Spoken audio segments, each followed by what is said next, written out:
We're here to see the first South African UFC champion. I've been following UFC all my life, and Dricus burst onto the scene, beat Sean Strickland up. I don't care what the haters say, Dricus won that fight. I would ask him what it takes to be a UFC champion and the responsibility that comes with it, especially with this country. It's brought so much joy to this country and it made us proud. It's proud to be South African. For the sport, this is the culmination of many years of work, both for our federation and ultimately for Dricus.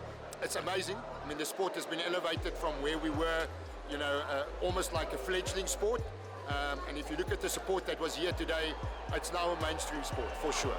I think despite the disadvantages South Africa has got, geographically, financially, they now know we've got the goods to come and compete on the biggest stage, not just for rugby, even for MMA.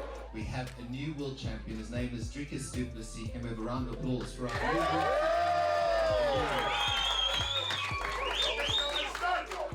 It wouldn't be worth it if it wasn't for all you guys that are here today. Every single person that came out, I know people are working, there's so much happening in everybody's lives that taking this time out to come out and show love and support to a fellow South African who chased his dream and made history, being the first South African UFC champion. It almost gets me emotional when I just walked out here. Thank you, South Africa, and thank you to each and every single person that was here today. When they started announcing that split decision, I've never prayed so hard in my life. Because now it comes down to one judge's opinion. Maybe he doesn't like green shorts, and I fought in green shorts, So I was literally standing there and praying and saying, please, let the right guy win this fight. If I didn't deserve this win, I didn't deserve to win, but I honestly felt I did enough to win that fight. But it was the most intense moment of my life before, and the word "and" has never felt so long. Before Bruce Buffer said I knew, but yeah, it was absolutely incredible. Behind the scenes, I have a team just like everybody else. My coach, head coach Monet Fisser, he's been my coach for 11 years. He's the only coach I've ever had in this sport.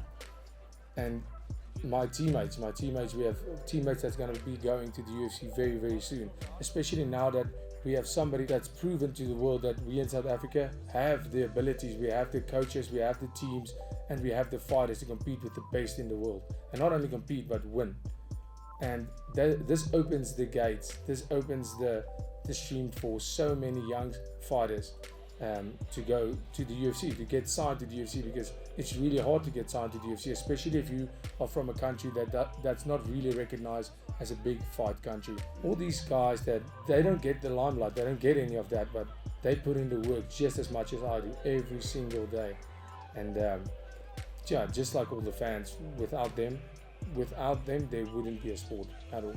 We as South Africans, we don't get put down by the negativity of whatever the case may be, whether it's corruption, whether it's government, whether it's murders. No, it doesn't matter.